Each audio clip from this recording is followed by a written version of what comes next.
Coach Tim, pinuri at pinagmalaki ang bago niyang bigman. Matalino, malakas at masipag, yan ang dapat niyong makilala.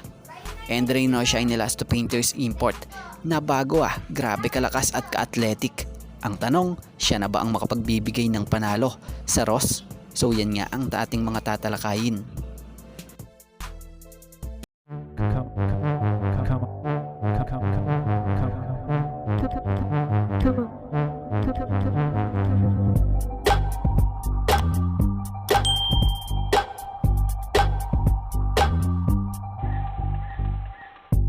Hanggat maaga, gumawa na ng hakbang ang Reyno Shine dahil sa naunang 4 na laro nila, di nga sila nakakuha ng panalo.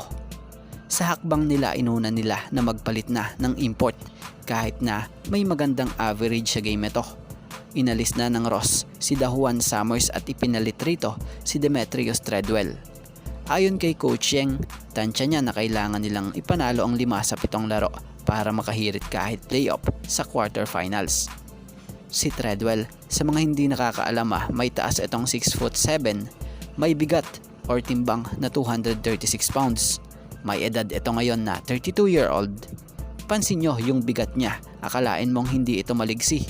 Pero pag kumilos na to, ang ligsi-ligsi. Malapad ang mga pangangatawan, malakas sa ilalim, at makikita mo sa kanya ang pagiging bigman at galaw ng isang bigman na grabe pumoste. Sobrang athletic at grabe ka high flyer ito. So hindi sa pang-high pa, grabe talaga yung impact sa game na to. Kaya abangan, lalaro na ito ngayong Miyerkules sa Reyno Shine Elasto Painters. So bago nga tayo magpatuloy, baka naman po pwedeng makahingi kahit isang like and subscribe kung hindi man po makakaabala sa inyo. Maraming salamat po. So pag magpatuloy tayo sa isang interview nga po sa ipinakita or sa pinapakita ni Coach Tim kung gaano siya katiwala sa bagong bigman niya na isang rookie gaya ni Ralph Koo. Sa isang interview kahit si Ralph Koo nagulat siya nang bigyan siya ni Coach Tim ng mahabang minuto. So deserve ni Ralph Koo yun. Si Coach Tim, nakikita niya yung sipag ni Ralph Koo sa ensayo pa lang kahit nga sa paglalaro sa mismong regular game Kung paiikliin natin nabanggit ni Coach Tim sa isang interview sa kanya, ito yung player na fantastic guy coming off the bench. He's a super nice guy ni Coach Tim.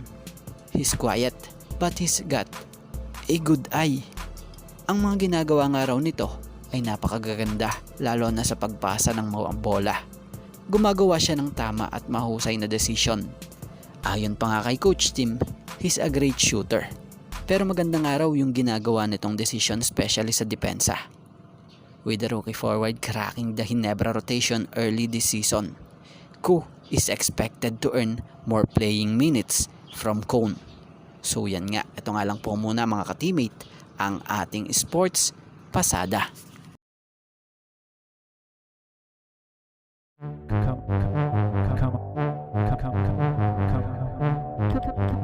Come on.